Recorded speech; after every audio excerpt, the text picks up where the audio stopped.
Bom dia, pessoal. Hoje nós vamos estudar na nossa disciplina de Química e Fertilidade do Solo, da Universidade Federal Rural do Semiárido, cursos de graduação em Agronomia, Zootecnia e Engenharia Florestal. Hoje, na nossa aula número 2, vamos estudar sobre a origem e a natureza das cargas elétricas do solo. Na aula anterior, nós estudamos sobre a composição do solo, sobre a natureza dos constituintes do solo, e nós aprendemos na aula anterior que o solo é um corpo tridimensional e é um volume, e esse corpo tridimensional, esse volume chamado de solo, ele tem uma parte sólida e uma parte porosa. Não vamos estudar aqui na disciplina a questão de água e ar no solo. Em relação à parte sólida do solo, ela é composta de partículas que podem ser subdivididas de acordo com o diâmetro em frações areia, silt e argila. Essa fração areia é a fração de maior diâmetro, que pode também ser subdividida em areia muito grossa, areia média, areia fina e muito fina. A fração silt, ela é uma fração de tamanho intermediário, e a fração argila é a fração de tamanho coloidal, de partículas muito pequenininhas, com diâmetro menor do que 2 micrômetros. A fração areia é constituída basicamente por quartzo, que é um mineral inerte, não tem carga elétrica de superfície, e a fração silt é composta de minerais primários alteráveis, que também não têm cargas elétricas de superfície, tem baixa superfície específica. Por outro lado, a fração argila é a fração ativa do solo. A fração argila é a fração ativa do solo, ela tem alta superfície específica, porque tem um tamanho muito pequeno, tem uma relação superfície-volume muito grande, e, além disso, essa grande superfície específica da fração argila, ela é carregada eletricamente. Os colóides presentes na fração argila do solo são de duas naturezas, colóides minerais e colóides orgânicos. Os colóides minerais da fração argila do solo são os filosilicatos ou argilas silicatadas do tipo 2:1 e 1:1. Os principais minerais 2:1 que ocorrem na fração argila dos solos são a montimorilonita e a vermiculita, e o principal mineral 1:1 que ocorre na fração argila dos solos é a caulinita. E, além desses colóides minerais, existem também os óxidos de ferro e de alumínio, que são colóides minerais mais intemperizados. Os óxidos de ferro e alumínio, eles são o produto final do intemperismo dos minerais que ocorrem no solo. Então, você tem vários óxidos de ferro presentes no solo, mas os mais importantes são a hematita e a goetita. A hematita confere a cor vermelha ao solo, a goetita confere a cor amarela ao solo. Além desses, nós temos o óxido de alumínio chamado gibsita.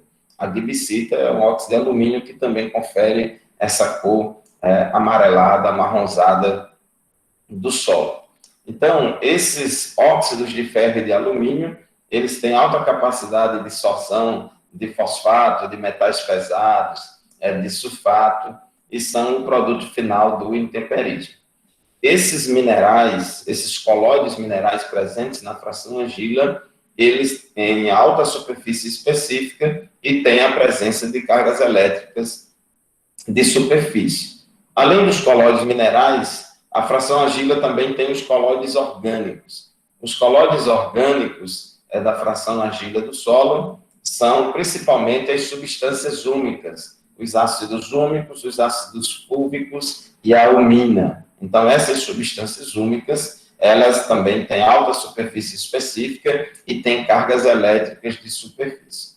Então, hoje nós vamos estudar sobre a origem e natureza das cargas elétricas do solo. Então, isso aqui que nós vamos estudar hoje se refere a fenômenos que ocorrem na fração argila do solo em interação com a solução do solo. A solução do solo é a água presente no espaço poroso do solo, que contém íons dissolvidos dentro dela, cátions e ânions. Então, agora, nessa aula aqui, como na aula seguinte, não vamos estudar nada de fração silt nem de fração areia. Tudo que nós vamos estudar hoje e na aula seguinte ocorre na fração argila do solo, em interação, em contato com os cátions da solução do solo. Bom, os sistemas coloidais são sistemas que contêm duas fases, uma das quais, chamada de fase dispersa, é formada por partículas em estado de extrema subdivisão. Essas partículas muito pequenininhas, com tamanho, com diâmetro variando de 1 micrômetro a 1 nanômetro, né? 10 a menos 6 é 1 micrômetro, né? E 10 a menos 9 metros é 1 nanômetro. Então, essas partículas bem pequenininhas, em estado de extrema subdivisão, elas estão imersas ou dispersas em outra fase, chamada de fase dispersora ou meio de dispersão. Aqui nós temos alguns exemplos de sistemas coloidais. Por exemplo, a neblina ou névoa é um sistema coloidal no qual gotículas de água muito pequenininhas, muito pequenas, elas estão dispersas no ar atmosférico. Então, você tem aí a formação da névoa. Também, a fumaça pode ser considerada um outro sistema coloidal, porque partículas de cinza muito pequenininhas, elas podem ficar dispersas aí no ar atmosférico, formando a fumaça. Partículas de argila dispersas no ar atmosférico, formando a poeira. Então, a poeira também pode ser considerada um outro sistema coloidal. Inclusive, aqui na região de Mossoró, principalmente de outubro em diante, nós temos muitas partículas de argilas dispersas no ar atmosférico, vindas ali da região das salinas. E a gente vê que a atmosfera muda até a cor por causa da presença dessas partículas de argila, que são muito pequenininhas, dispersas no ar atmosférico. Então, tem essa poeira muito fininha aí no ambiente. E no nosso caso aqui, o solo pode ser considerado como um sistema disperso, porque os colóides minerais e orgânicos do solo, presentes na fração argila do solo, eles podem ficar dispersos na água do solo. Então, essa água que ocupa o espaço poroso do solo, que nós chamamos de solução do solo, ela pode ter presente nela partículas de argila e matéria orgânica, colóides minerais e colóides orgânicos dispersos nesta solução do solo, o que não é bom, o que não é desejável. Não é desejável que esses colóides estejam dispersos na solução do solo. O desejável é que esses colóides estejam floculados, formando a estrutura do solo. Então, a caracterização do solo como sistema disperso é dada pela presença de colóides minerais e orgânicos da fração argila. Observe que não estamos falando nada de fração silt nem areia.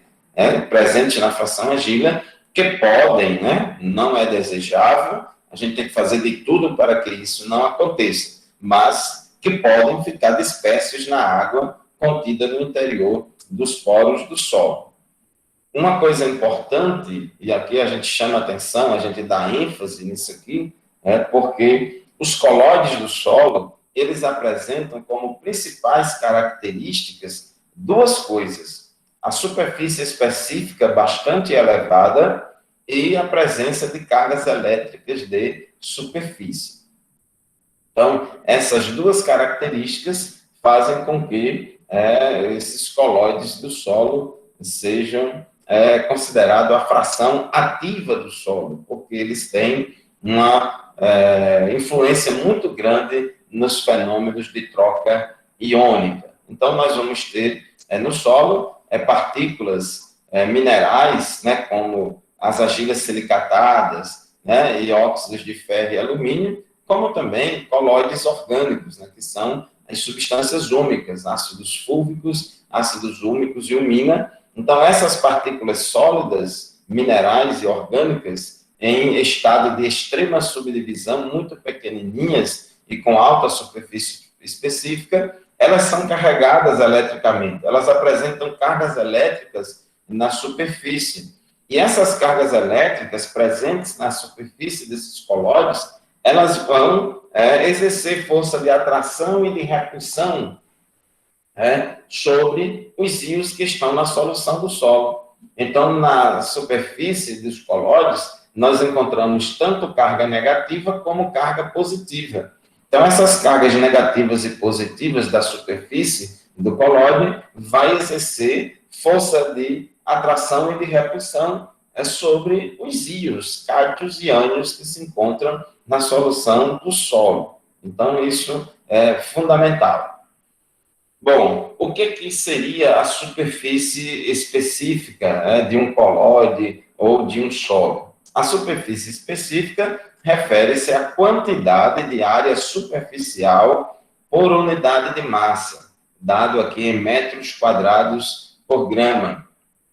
E a superfície específica de um colóide ou de um solo depende basicamente de duas coisas. Depende do tamanho do colóide e também depende da natureza dessa partícula. Então, depende do tamanho da partícula e da natureza da partícula. Para vocês terem uma ideia, a fração areia do solo tem superfície específica menor do que 0,1 metros quadrados por grama. A fração silt, aproximadamente 1 metro quadrado por grama, e a fração argila, que é a fração ativa do solo, a fração coloidal do solo, que tem diâmetro menor do que 2 micrômetros, a fração argila pode ter até 800 metros quadrados por grama. Então, é um valor bastante elevado a superfície específica da fração argila.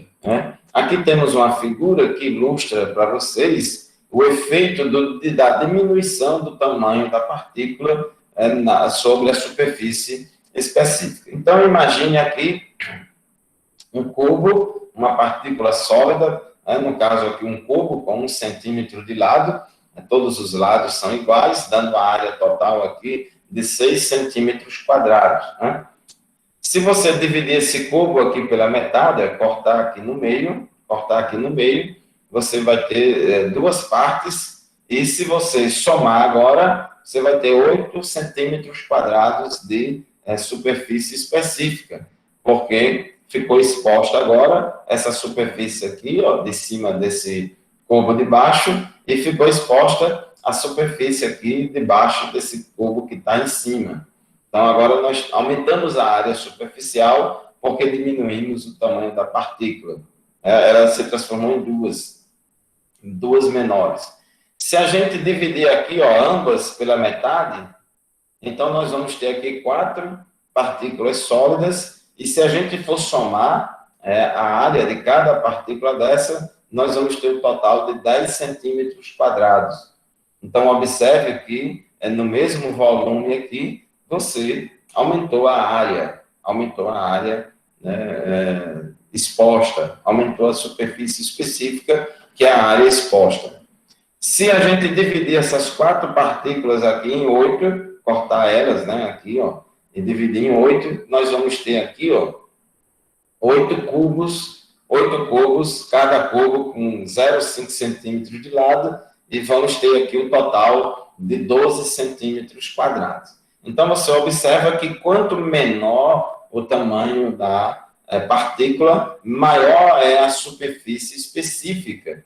E isso cresce numa progressão geométrica e não progressão aritmética. Então, quanto maior a superfície exposta, quanto maior a superfície específica em contato com a solução do solo, maior vai ser a ocorrência dos fenômenos de adsorção, expansão, contração, plasticidade e assim por diante. Então, a superfície específica depende do tamanho das partículas. Quanto menor a partícula, maior é a superfície específica. Temos aqui um quadro com alguns valores de área superficial específica de alguns colóides do solo. A matéria orgânica, os colóides orgânicos, as substâncias orgânicas, as substâncias únicas, perdão. Aqui, quando a gente fala em matéria orgânica, não estamos falando na matéria macro-orgânica, não. Nós não estamos falando em restos vegetais e animais visíveis a olho nu, de tamanho grande. Não é isso.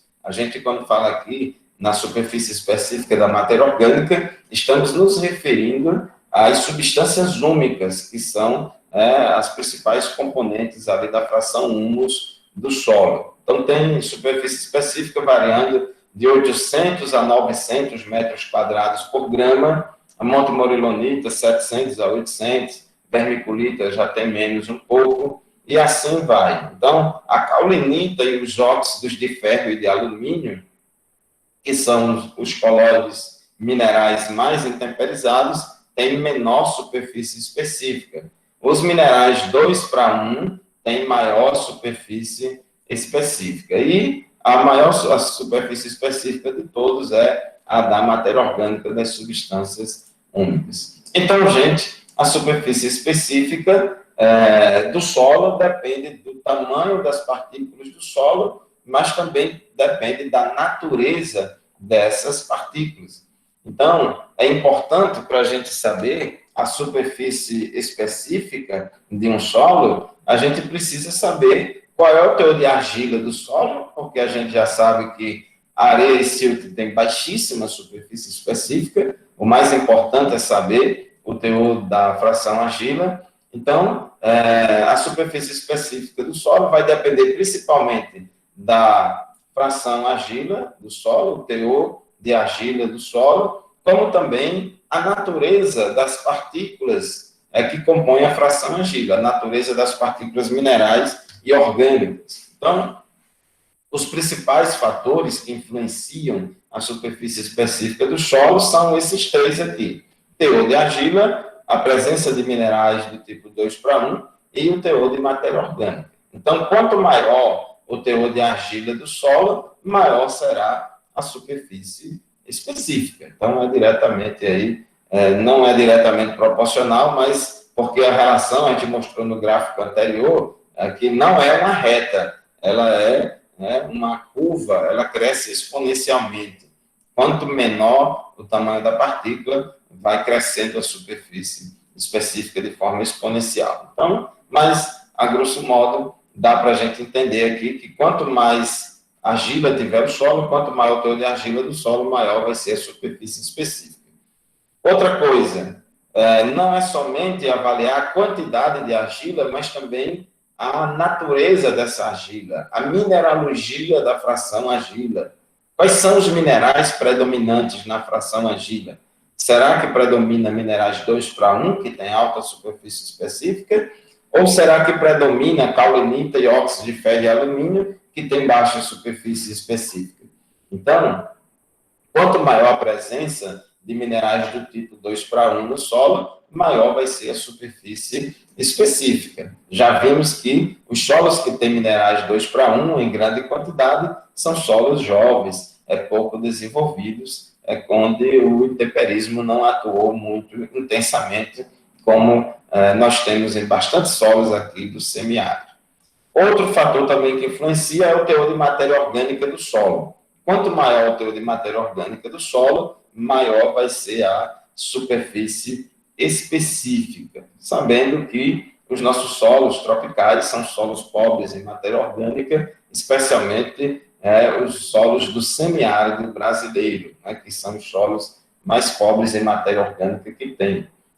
Em torno de 1% de matéria orgânica, os solos do semiárido, e se o solo for arenoso, ele geralmente tem menos de 1% ainda de matéria orgânica. Bom, além da superfície específica,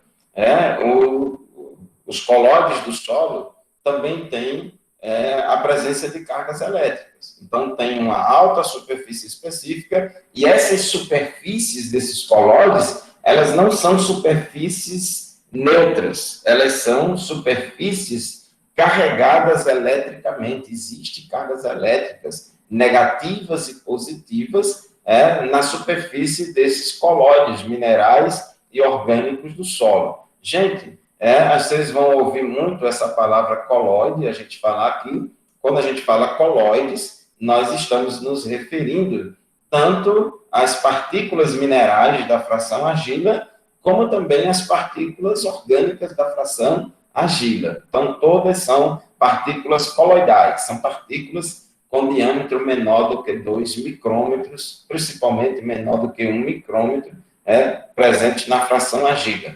Tanto faz se seja mineral ou orgânico.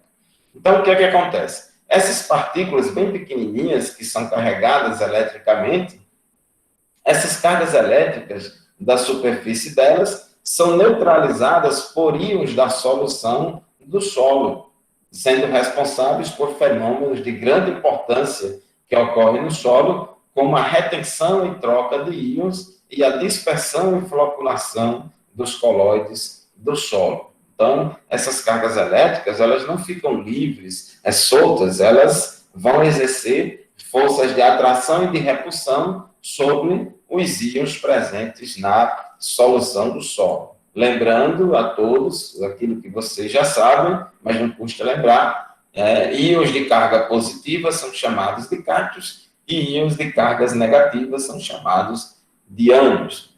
Aqui tem uma ilustração que mostra as forças de atração e de repulsão entre cargas elétricas. Então, cargas elétricas de sinais contrários, elas se atraem. Carga negativa atrai carga positiva e vice-versa, carga positiva atrai carga negativa. Então, é uma atração, uma heterocarga, vamos dizer assim. E aqui, cargas iguais se repelem. Carga positiva repele carga positiva e carga negativa repele carga negativa. Então, é isso que acontece, as forças de atração e de repulsão de cargas elétricas no solo. Então, isso aqui é como acontece no ímã. No solo, acontece de forma semelhante. Então, por exemplo, cargas positivas da superfície dos óxidos de ferro e de alumínio atraem ânions, fosfato, que tem carga negativa. Argilas silicatadas têm cargas negativas que atraem cátions do solo, substâncias úmicas com carga negativa, atraindo cátions do solo e assim por diante. Agora, cargas iguais, elas se repelem. Uma carga negativa da fração argila do solo vai repelir uma carga negativa aqui do nitrato, que é o NO3-, como também a carga negativa da fração argila vai repelir o cloreto, porque o cloreto tem carga negativa. Então, gente, os colóides do solo têm cargas elétricas negativas e positivas, e nós vamos ver daqui a pouco que na faixa de pH normalmente encontrada nos nossos solos, a grande maioria das cargas elétricas do solo são cargas negativas. Então, em quase todos os solos brasileiros, o número de cargas negativas é maior do que o número de cargas positivas. Então, nós temos normalmente um excesso de cargas negativas do solo. Então, essas cargas negativas nos colóides do solo, elas vão atrair os cátions, como o cálcio, o sódio, o alumínio, o magnésio, o potássio. Então, atrai esses cátions e, por outro lado, os ânions do solo, como o sulfato, o nitrato, o cloreto, e são ânions que sofrem força de repulsão das partículas do solo. Então, esses ânions, eles ficam livres na solução do solo, eles ficam na solução do solo livres de forças de atração e de eletrostática da superfície dos colóides, e eles são facilmente laváveis, facilmente lixiviados para as camadas mais profundas do solo. Então, quando desce a água da chuva e de irrigação, esses ânions, esses íons de carga negativa do solo, por estarem livres, soltos na solução do solo, eles descem com muita facilidade com as águas de drenagem. Ok? Alguma pergunta, gente? Alguma dúvida até aqui?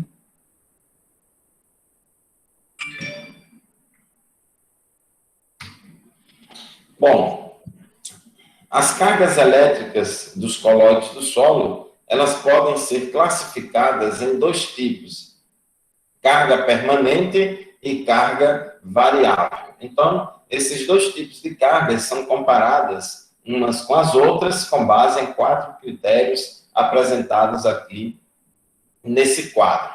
Então, observe aqui, né, nesse caso aqui, as cargas permanentes, elas ocorrem em minerais silicatados do tipo 2:1, como a montimorilonita e a vermiculita. Então, quanto à ocorrência, as cargas permanentes ocorrem em minerais do tipo 2:1. Por outro lado, as cargas variáveis ou dependentes de pH, elas são cargas elétricas que ocorrem nos demais colóides, ou seja, na caulinita, na hematita, na goetita, na gibsita e nas substâncias úmicas. Então, quanto à ocorrência, os minerais do tipo 2:1 só têm carga permanente. Já no caso dos demais colóides do solo, caulinita, hematita, gibsita, etc., e substâncias úmicas, as cargas elétricas desses colóides, todos aqui, são cargas variáveis. Outra coisa, quanto à origem, quanto à formação dessas cargas elétricas, as cargas permanentes, elas são provenientes, principalmente, da substituição isomórfica de silício por alumínio na camada de tetraedros de silício. Então, nós já vimos que os minerais do tipo 2:1, eles são formados por duas camadas de tetraedros de silício, fazendo um sanduíche com uma camada de octaedro de alumínio. E durante a formação desses minerais, no processo aí de formação das rochas, o silício, que é valência, que é tetravalente, tem valência mais 4, é substituído pelo alumínio. Isso não é, vamos dizer assim, toda a camada. Então, na camada de tetraedros de silício, aqui e acolá, um alumínio entra no lugar do silício e acontece a sobra de uma carga negativa, porque o silício estava neutralizando 4 cargas negativas. Quando ele é substituído pelo alumínio, como o alumínio é trivalente, o alumínio vai neutralizar apenas 3 cargas negativas. Então, vai ficar sobrando uma carga negativa na superfície do colóide. Justamente assim que se forma essa carga negativa. Ela é chamada permanente porque não pode ser alterada pelas condições do meio. Elas são formadas durante a formação do mineral, lá em 1900 antigamente, que a gente não estava aqui para ver. Já no caso da carga variável ou dependente de pH, são cargas elétricas provenientes da protonação ou desprotonação de grupos hidroxilas presentes na superfície dos colóides minerais e orgânicos. Nós vamos já mostrar como é que se forma esse tipo de carga.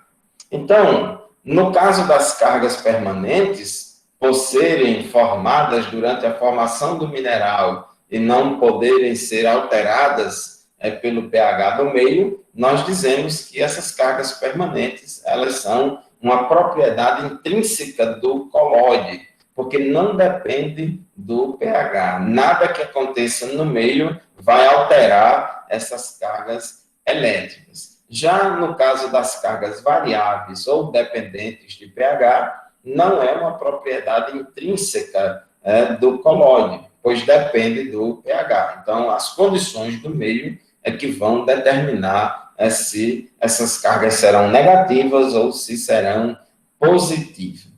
Então, como as cargas permanentes, como o próprio nome diz, é uma propriedade intrínseca do colóide, não depende do pH, e elas são formadas por essa substituição isomórfica, então as cargas permanentes sempre serão negativas. Não existe carga permanente positiva. Sempre elas serão negativas. Já no caso das cargas variáveis ou dependentes de pH, elas podem ser negativas ou positivas, dependendo, obviamente, das condições do pH do meio. Ok? Alguma pergunta? Alguma dúvida?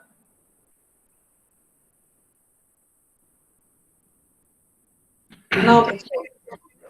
Ok, então vamos ver como é que se formam essas cargas variáveis ou dependentes de pH. Observe, gente, mais uma vez, não estamos falando nada de fração areia nem de fração silt. É tudo na fração argila. nos colóides minerais e orgânicos da fração agida.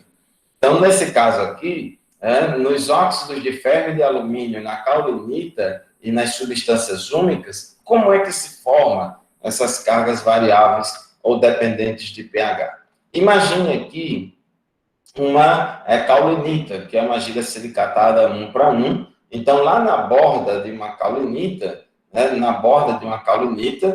na camada de octaedros de alumínio, você dá um zoom lá e observa que tem aqui, ó, 2 grupos OH, 2 grupamentos hidroxilas que estão protonados, né? Esse grupo OH recebeu um hidrogênio a mais, ficou OH2+, da mesma forma esse outro também. Então, se a gente somar as cargas líquidas negativas aqui, vai ser mais um vai ser igual a mais 2, né? Então, 1 mais 1 é igual a 2. Então, essa caulinita aqui está com a carga líquida positiva, 2+, 2 cargas líquidas positivas.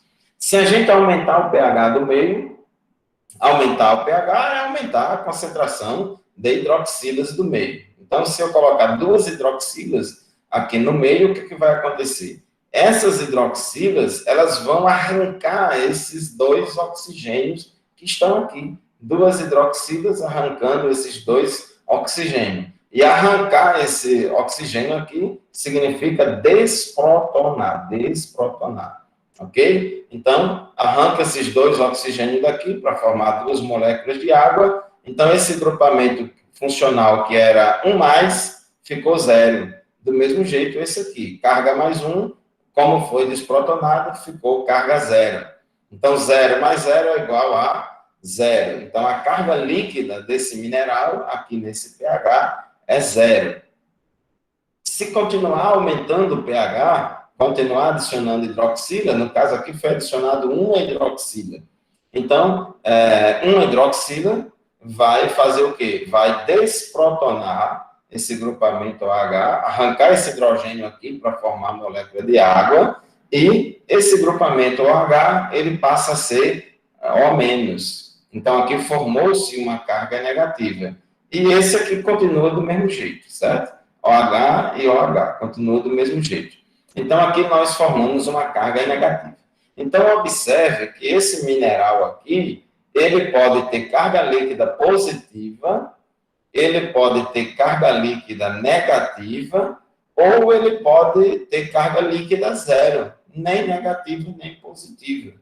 Aqui, nessa situação aqui do meio, ele está eletricamente neutro, ou seja, eletricamente neutro significa que ele está no PCZ, no ponto de carga 0. Nessa situação aqui, eletricamente neutro, nem sobra a carga negativa e nem sobra a carga positiva. Então, é importante que vocês aprendam esse conceito de PCZ.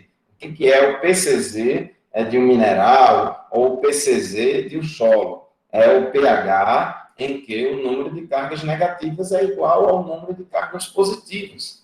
Em outras palavras, o PCZ é o pH do solo em que o solo é eletricamente neutro, ou seja, nem sobra carga negativa e nem sobra carga positiva. Um exemplo de formação de desenvolvimento de cargas variáveis em um óxido de ferro, na goethita. Aqui nós temos a goethita, que é um óxido de ferro hidratado, e nesse caso aqui você observa, nessa situação aqui do meio, que o pH é igual ao PCZ, porque o mineral está eletricamente neutro, né? Carga líquida da superfície é igual a 0. Se aumentar o pH, ou seja, se aumentar a concentração de hidroxilas do meio, vai formar carga negativa. 3 hidroxilas vai arrancar 3 hidrogênios, um de cada aqui, vai formar 3 cargas negativas. Então, aqui nessa situação, o pH do solo vai estar acima do PCZ, formou carga negativa. Se, por outro lado, a gente baixar o pH do meio, adicionar íons hidrogênio, o que é que vai acontecer? Esses íons hidrogênio, eles vão protonar a superfície aqui desses grupamentos funcionais e vai ficar, ó, de OH passa para OH2+. e assim por diante. Então, somando aqui as 3 cargas, dá 3 mais. Aqui o pH está abaixo do PCZ. Então, nessa situação, nós temos carga positiva, carga líquida positiva, nesta outra, carga líquida negativa. E nessa situação aqui, o pH é igual ao PCZ, o mineral é eletricamente neutro. Nem sobra carga negativa, nem sobra carga positiva. Juliana levantou a mão. Pode perguntar. Professor, foi sem querer. Tá ok, beleza. No caso aqui, outro exemplo, né, de formação de cargas elétricas também numa goetita. Observe que nessa situação aqui do centro, você tem a goetita no PCZ, carga neutra, carga líquida.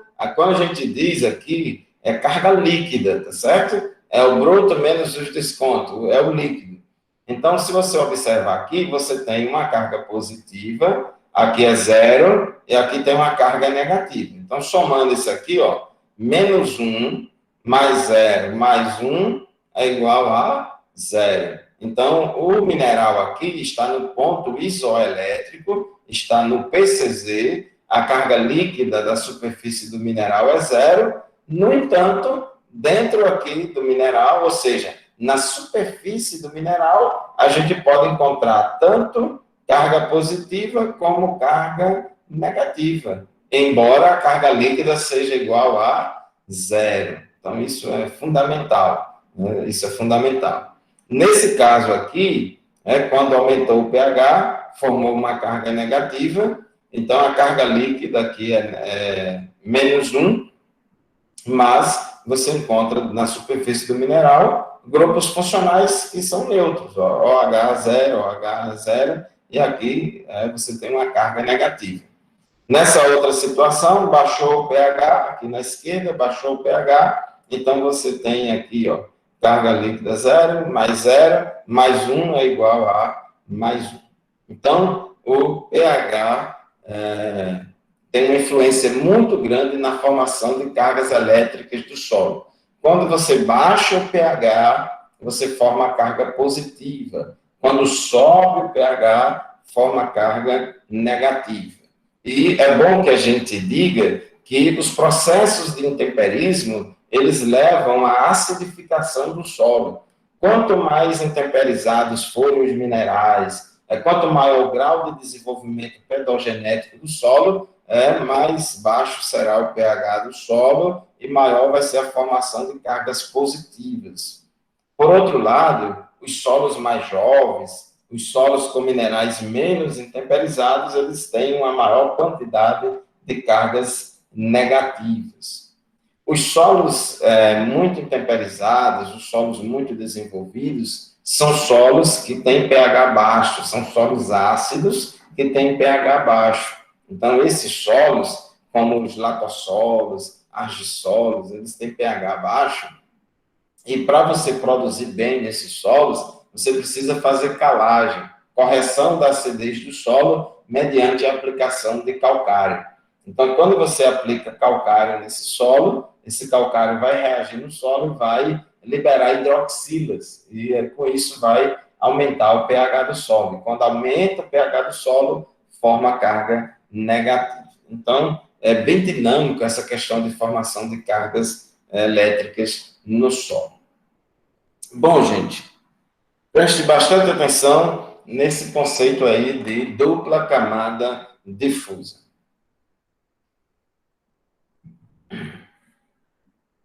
Uma coisa muito importante, a gente já falou aqui há pouco tempo e vamos repetir, é que na faixa de pH normalmente encontrada nos solos da natureza, a grande maioria dos solos, quase todos os solos, ele tem pH entre 4 e 8, entre 4 e 8,5, por aí. Então, nessa faixa de pH, normalmente encontrada nos solos da natureza, o número de cargas negativas do solo é maior do que o número de cargas positivas. Ou seja, a grande maioria dos solos são solos eletronegativos. O que é um solo eletronegativo? É um solo em que o número de cargas negativas é maior do que o número de cargas positivas. Então, geralmente, está sobrando cargas negativas do solo. Então, imagine isso aqui como a superfície de um colóide do solo, a superfície de um colóide do solo, a gente deu um zoom aqui, e nessa superfície do colóide do solo há um excesso, né, de cargas negativas, né, esses tracinhos aqui em vermelho, simbolizando as cargas negativas do colóide do solo. Então, essas cargas negativas presentes na superfície do colóide do solo vai exercer uma força de atração e de repulsão sobre os íons da solução do solo. Aqui, ó, nós temos aqui a solução do solo. Toda essa região aqui é a solução do solo, que é o quê? A solução do solo é a água que está contida no interior dos poros do solo e é uma água que contém dentro dela íons, cátions e ânions dissolvidos nesta água. Cátions são íons de carga positiva e ânions são íons de cargas negativas.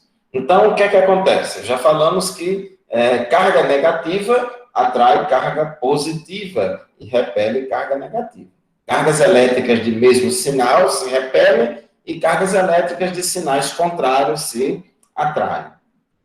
Então, se eu tenho um excesso de cargas negativas aqui na superfície do colóide, então essas cargas negativas vão exercer uma força de atração eletrostática sobre cátions que estão presentes na solução do solo. Então, essas cruzinhas aqui, né, representam aqui os cátions, que são íons de carga positiva presentes na solução do solo. Esses cátions se aproximam aqui da superfície do colóide, esses cátions se aproximam bastante da superfície do colóide, justamente porque cargas elétricas de sinais contrários, elas se atraem. E, ao mesmo tempo que essas cargas negativas da superfície dos colóides atraem esses cátions para perto dessa superfície, ao mesmo tempo exerce uma força de repulsão sobre os ânions da solução do solo. Então, ela empurra para longe os ânions da solução do solo para que os ânions não se aproximem da superfície dos colóides. Então, se a gente observar na solução do solo, ao redor de uma partícula coloidal, ao redor de um colóide do solo, nós vamos observar que tem uma camada de cátions aqui, bem pertinho da superfície do colóide, que a gente chama de uma camada rígida, e à medida que a gente se afasta da superfície do colóide, nós temos aqui uma camada, uma região em que você tem concentrações diferentes de cátions e de ânions à medida que se afasta, à medida que se distancia da superfície dos colóides. Nós chamamos isso aqui de camada difusa. Então, esses íons presentes aqui nessa região, esses cátions e ânions, eles estão na solução do solo, mas eles estão sujeitos a receber influência de repulsão ou de atração dessas cargas negativas da superfície do colóide. Só que essa influência, ela existe até certa distância, que é esta aqui. Daqui para frente, dessa linha azul para a direita, para frente, aqui nessa região, é uma região da solução do solo, na qual esses cátions e ânions estão muito distantes da superfície desse colóide para poder ser influenciado por atração ou repulsão dessas cargas elétricas. Todo mundo sabe aqui que um ímã ele exerce força de atração sobre um ferro, sobre um prego, por exemplo, até uma certa distância. Se você distanciar muito o ímã do metal, não vai ter mais aquela força de atração. Então, essa camada aqui, essa região da solução do solo, que ainda sofre influência dessas cargas negativas dos colóides, é chamada de camada difusa.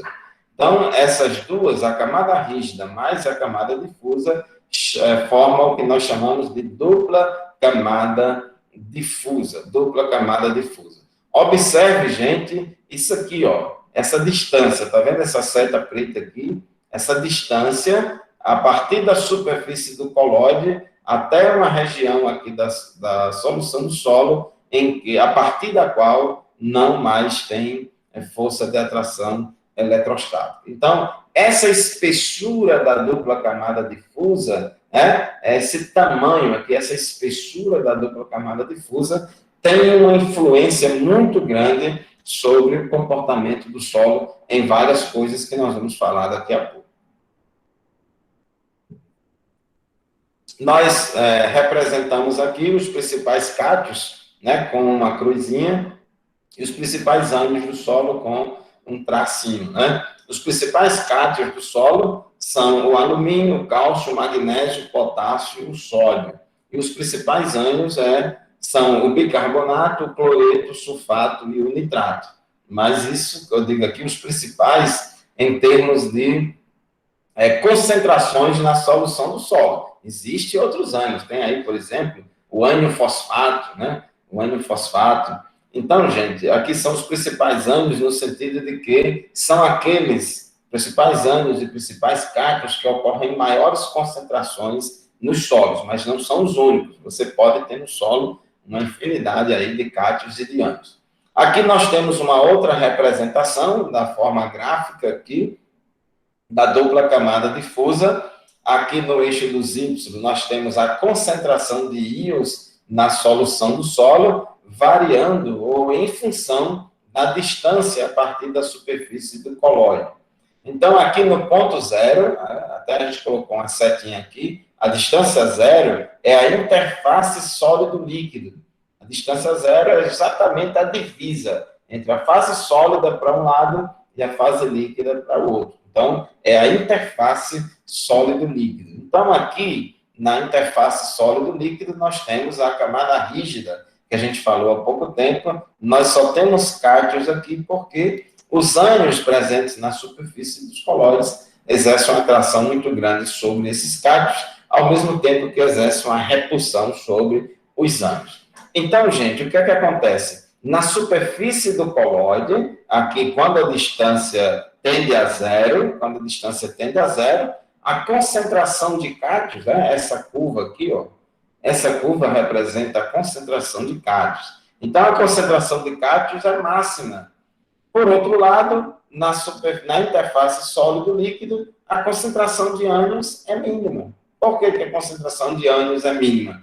Porque as cargas negativas dos colóides exercem força de repulsão sobre os ânions da solução do solo. Por que na superfície do colóide a concentração de cátions é máxima? Porque a grande quantidade de cargas negativas do colóide exerce força de atração sobre esses cátions. Mas à medida que você aumenta a distância a partir da superfície do colóide, essas concentrações de cátions e ânions vão variar. Então, aqui você tem uma diminuição na concentração de cátions e tem um aumento na concentração de ânions. Até chegar a um ponto, essa linha azul aqui, essa linha azul é um ponto em que essas duas curvas se tocam, elas se cruzam. Então, a partir daqui para frente, a concentração de cátions vai ser igual à concentração de ânions, porque não serão mais influenciados por essas cargas negativas da superfície dos colóides. Então, aqui, nós determinamos a espessura da dupla camada difusa. Então, essa distância aqui, essa espessura da dupla camada difusa, ela é fundamental. Então, nessa região aqui, da dupla camada difusa, nessa região da solução do solo, as cargas negativas da superfície dos colóides, elas exercem forças de atração sobre os cátions e forças de repulsão sobre os ânions da solução do solo. Já nessa outra região aqui, a partir dessa linhazinha pontilhada azul, então nessa região, ainda na solução do solo, a partir deste ponto, as cargas negativas da superfície dos colóides não exercem mais forças de atração sobre os cátions e nem força de repulsão sobre os ânions da solução do solo. Ok, gente? Alguma pergunta? Entenderam isso aí? Essa questão da dupla camada difusa?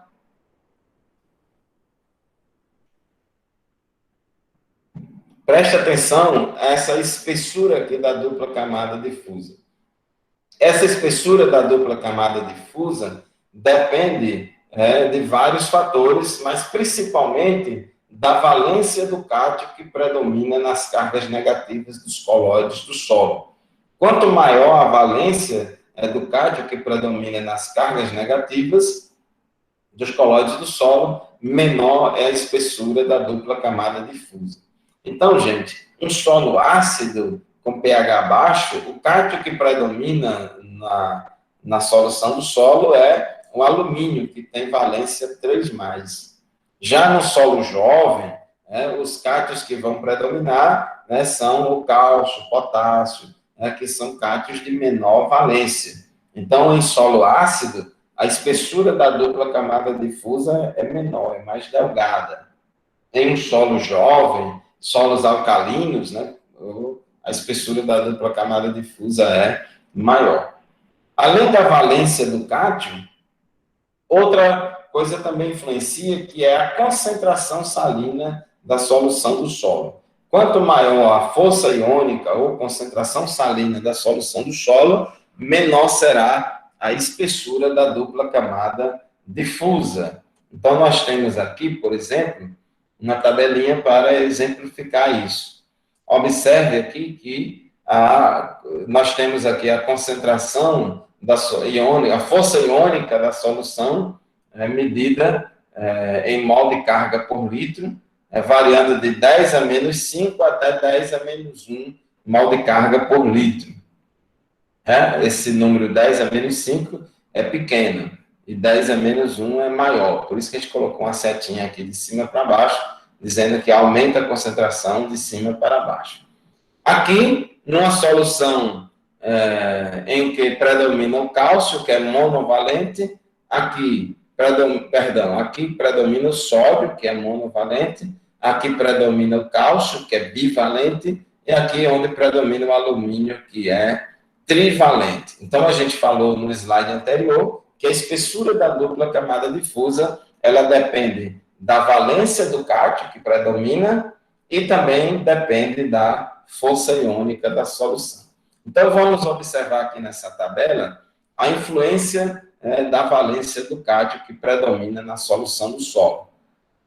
Sódio, cálcio e alumínio. Observe que quando predomina um íon monovalente, a espessura da dupla camada difusa é 954 angstrom.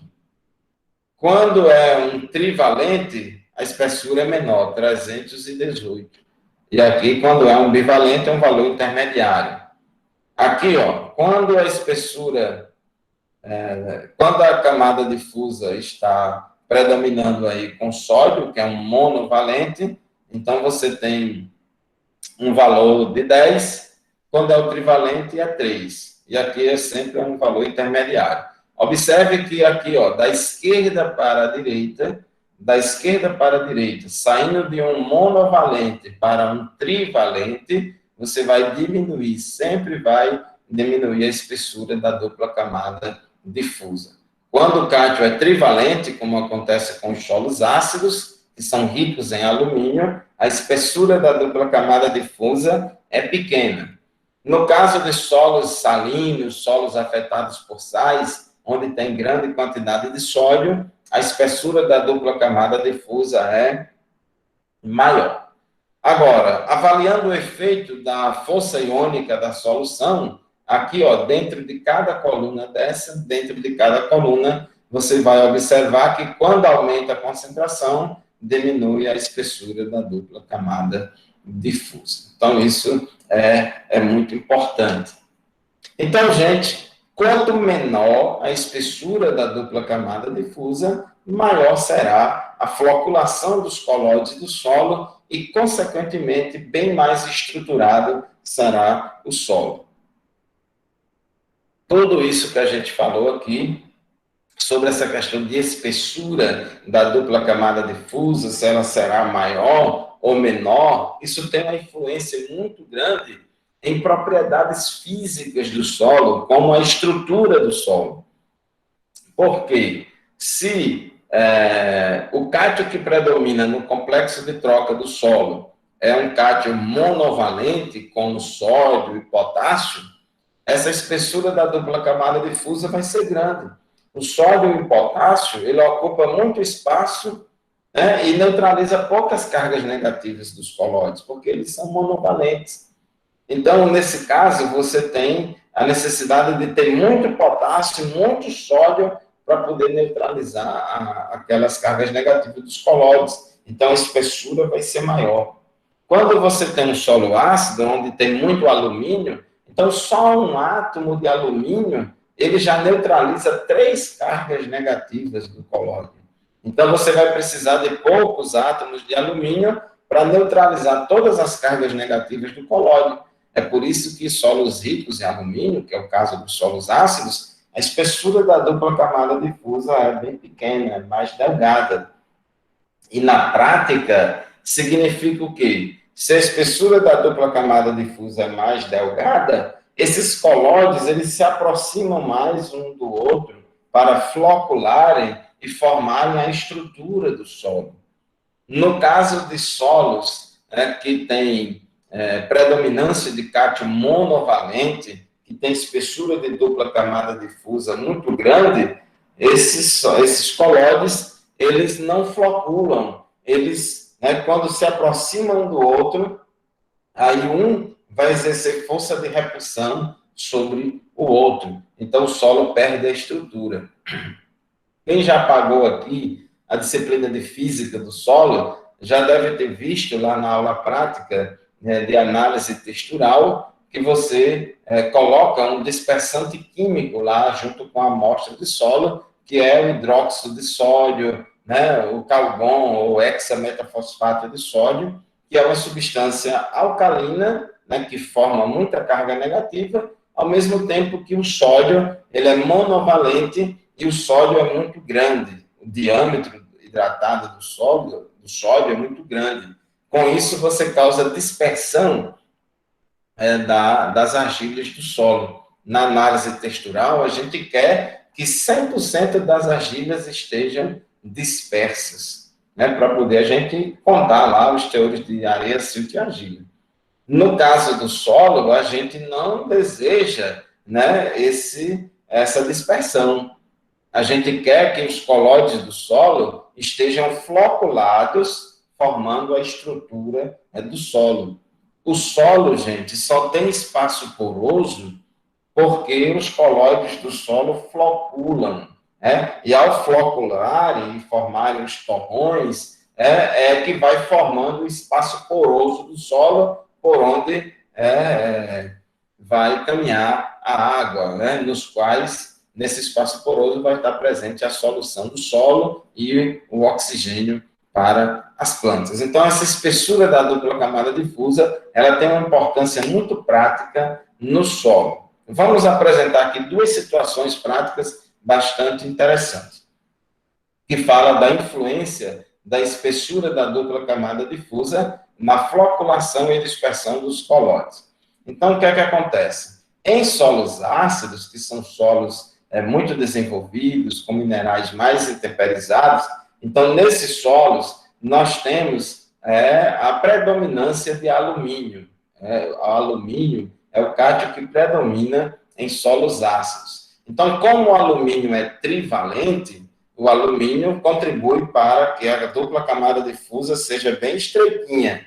Com isso, isso vai favorecer a floculação dos colóides e vai contribuir para uma maior agregação do solo, para uma melhor estruturação do solo. Inclusive, os solos ácidos, eles normalmente são bem estruturados, têm uma boa estrutura.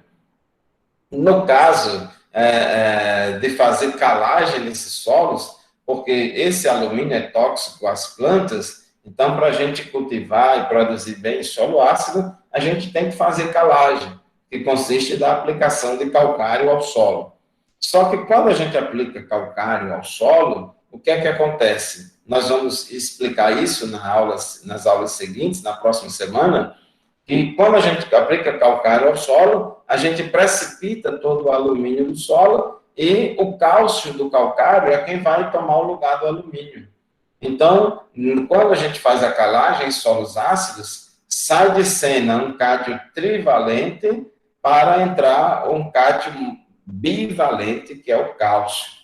Com isso, nós vamos aumentar a espessura da dupla camada difusa e aumentar o potencial ou a probabilidade de causar dispersão de argilas e compactação do solo. Então, um efeito colateral da calagem em solos ácidos é a dispersão de colóides do solo e, consequentemente, uma maior compactação do solo. Então, quem trabalha com solos ácidos e faz calagem deve adotar medidas mitigadoras para, vamos dizer assim, mitigar esses efeitos colaterais da calagem, que é a compactação do solo, porque a gente troca um íon trivalente por um íon bivalente.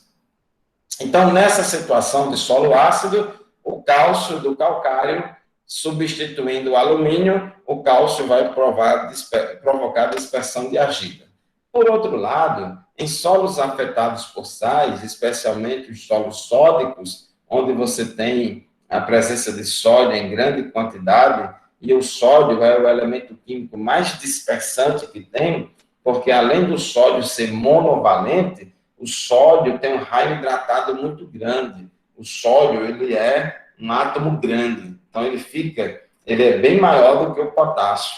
Então, o sódio só tem uma carga positiva, só neutraliza uma carga negativa do colóide e toma muito espaço, porque ele é grandão.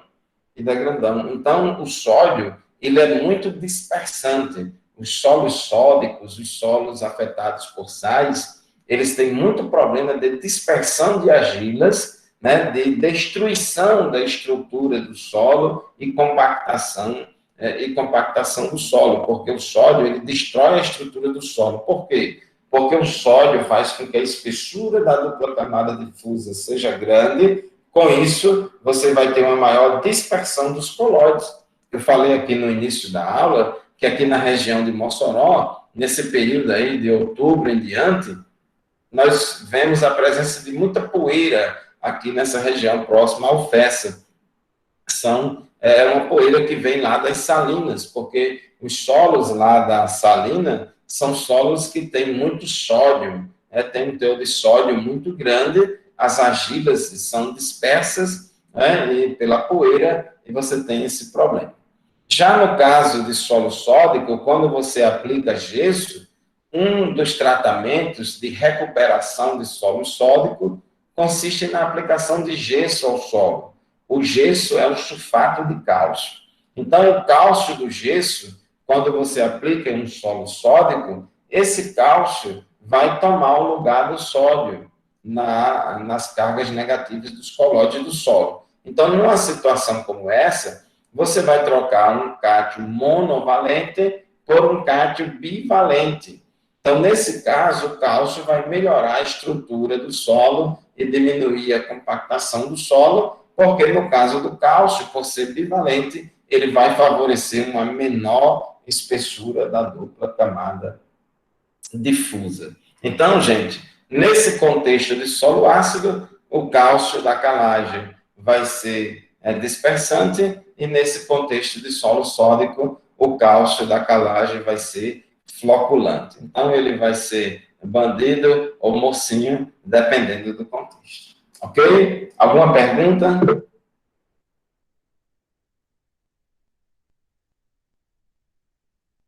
Alguma dúvida? Professor, qual a diferença de aplicar gesso calcário no solo? O calcário é carbonato de cálcio. A gente aplica calcário em solo ácido para corrigir a acidez do solo. O calcário vai aumentar o pH do solo. E, nesse caso aí, nós vamos trocar o alumínio do solo ácido, que é trivalente, pelo cálcio, que é bivalente. No caso aqui do solo sódico, é cálcio também que a gente aplica, só que é na forma de gesso. O gesso é sulfato de cálcio. O gesso, ele não vai mexer com o pH do solo. O sulfato, ele nem causa aumento nem diminuição de pH. Mas o cálcio do gesso, ele vai substituir o sódio. A grande questão aqui, a diferença dessas duas situações, é porque aqui nós temos inicialmente um cátio trivalente, que é o alumínio, que é floculante, nós vamos trocar por um cálcio bivalente. Então, o cálcio, no contexto aqui, ele vai ser dispersante, porque ele tem valência menor do que o alumínio. Já nesse outro contexto, em que o problema é causado por um monovalente, que é o sódio, então, nesse contexto, o cálcio vai ser floculante, porque o cálcio tem valência 2 e o sódio tem valência 1. Então, daí a diferença dessas duas situações. Entendeu? Entendi, obrigado. Gente, então, só revendo aí, ponto de carga zero é o pH do solo, em que o número de cargas negativas é igual ao número de cargas positivas, né? Ponto de carga zero não significa que o solo não tem carga, não. Significa que o número de cargas negativas é igual ao número de cargas positivas. Aqui você tem valores de PCZ dos colóides puros, né? A matéria orgânica pura tem PCZ muito baixo, montmorillonita, né? PCZ muito baixo, né? Caulinita, PCZ intermediário, e os óxidos de ferro e alumínio têm PCZ muito alto. O que é que significa isso, gente? Eu falei para vocês que a maioria dos solos tem pH variando de 4 a 8, por aí, né? E você vai encontrar aí na natureza, pH ideal para a grande maioria das culturas é em torno de 6 a 6,5. 6 a 6,5 é o pH ideal para a grande maioria das culturas. Então, nessa faixa de pH, entre 6 e 6,5, você vai ver que a matéria orgânica, a montmorillonita e a caulinita, elas estarão eletronegativas. São os colóides que vão fornecer as cargas negativas do solo. Já os óxidos de ferro e alumínio, nesse pH de 6 a 6,5, que é o pH ideal dos solos agrícolas, né, para a produção das culturas, então os óxidos de ferro e alumínio vão estar eletropositivos. Então, na prática, a verdade verdadeira da prática, os óxidos de ferro e alumínio que ocorrem no solo, eles vão ser a grande fonte de carga positiva do solo. E os demais colóides vão ser a grande fonte de carga negativa dos colóides do solo. Então, por causa das argilas silicatadas e principalmente por causa da matéria orgânica, os solos são geralmente eletronegativos na faixa de pH normalmente encontrada nos solos. Então, geralmente, os solos são eletronegativos. Alguns solos,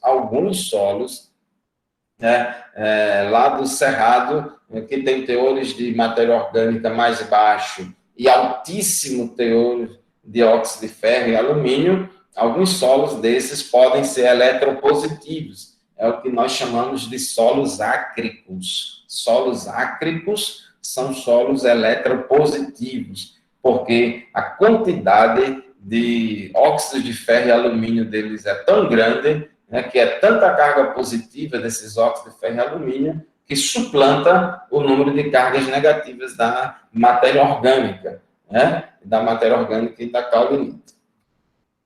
A capacidade de troca de cátions, né, simbolizada aí por esse símbolo CTC, refere-se à quantidade de cargas líquidas negativas de um colóide ou do solo. Quando a gente falar daqui para frente em CTC do solo, estamos nos referindo à quantidade de carga líquida negativa do solo. Então, olha, preste atenção nesse nome líquido, carga líquida, ou seja, já está descontando aqui o número de cargas positivas, ou seja, carga líquida negativa refere-se ao excesso de cargas negativas a mais em relação às positivas. O valor da CTC de um solo é expresso em quantidade de mol de carga por unidade de massa ou de volume. E a gente sempre coloca esse Czinho aqui subscrito, ó. Tá vendo o C pequenininho aqui embaixo? Subscrito. Então, é mol de carga. Aqui é centimol de carga. Centimol, esse C minúsculo é de centi, ou seja, é a centésima parte. Centimol de carga por quilo, centimol de carga por decímetro cúbico. Então, na fertilidade do solo, nós trabalhamos geralmente com volume, não com massa. Então, a gente dá normalmente em centimol de carga por decímetro cúbico, pode ser também milimol de carga por decímetro cúbico. Alguns laboratórios, eles, na análise de solo, eles apresentam lá a CTC nessa unidade de milimol de carga por decímetro cúbico. A CTC de um solo é dada pela média ponderada dos valores de CTC dos colóides presentes na fração argila.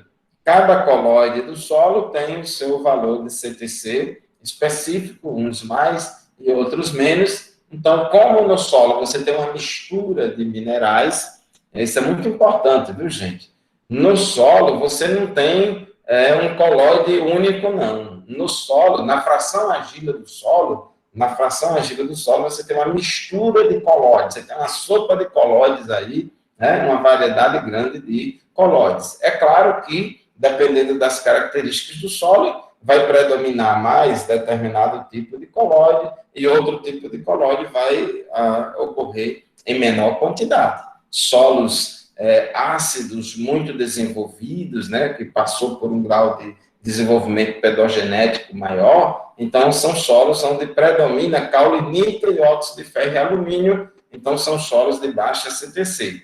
Já os solos jovens do semiárido, onde você tem menores teores de caule, níquel e óxido de ferro e uma maior proporção de minerais 2:1, então esses solos já têm uma CTC maior. E quanto maior o teor de matéria orgânica do solo, maior vai ser a CTC do solo. Antes de terminar, vamos mostrar aqui para vocês a importância da matéria orgânica para a CTC do solo, o quanto ela contribui para o aumento da CTC do solo. Aqui nós temos três solos, e aqui você tem cada solo amostrado na camada superficial, no horizonte A, e outra amostra coletada no subsolo, né, lá embaixo, no horizonte B. Aqui tem o teor de argila das camadas, o teor de matéria orgânica, observe nesse primeiro caso, teor de argila 50 gramas por quilo, lá embaixo 170 gramas por quilo. Aqui tem o teor de matéria orgânica 7,8 e 2,8 e a CTC total, aqui 3,2 e aqui 3,5. Eles fizeram o quê? Pegaram essa amostra de solo, mediram a CTC dessa amostra do solo, depois removeu a matéria orgânica desse solo e mediu de novo a CTC após a remoção da matéria orgânica. Então, você observe que aqui você tem a CTC do solo devido à matéria orgânica, a contribuição da matéria orgânica para a CTC do solo. Nessa camada superficial aqui, que é mais rica em matéria orgânica, a matéria orgânica contribuiu com 2,2 da CTC, ou seja, desses 3,2, 2,2 veio da matéria orgânica, uma contribuição de 69%. Já no subsolo, que é mais pobre em matéria orgânica, a CTC total de 3,5, a matéria orgânica só contribuiu com 0,2, ou seja, só com 6%. Aqui nesse outro solo, a matéria orgânica contribuiu com 82 e com 56 nesse outro. Por que a contribuição da matéria orgânica é maior na camada superficial, no horizonte A? É justamente o horizonte que é mais rico em matéria orgânica. O teor de matéria orgânica do solo ele diminui em profundidade, ele é maior nas camadas superiores, né? Então, a matéria orgânica contribui bastante para a CTC dos solos tropicais. Então, concluindo aí, a contribuição relativa da matéria orgânica para a CTC dos solos ela é maior nos solos mais desenvolvidos, por quê? O que são os solos desenvolvidos? O solo desenvolvido é um solo que passou por mais processos de intemperismo e pedogênese. Um solo mais desenvolvido é um solo mais velho, um solo mais lavado, mais lixiviado, é um solo cujos minerais são mais intemperizados. Então, nesses solos, a matéria orgânica tem um peso bem maior para a CTC do solo, porque nesses solos, esses solos são pobres em minerais do tipo 2:1, e também nesse solo predomina a caolinite e os óxidos de ferro e alumínio, que tem menos CTC. Então, solo velho muito desenvolvido, os colóides minerais do solo têm baixa CTC, tem pouca carga negativa, e se tem pouca carga negativa, vai segurar poucos nutrientes para o solo, nutrientes catiônicos, como cálcio, magnésio e potássio. Né? Eles vão ser muito facilmente lavados e lixiviados, porque não tem carga negativa para segurar. Então, a matéria orgânica tem uma importância muito grande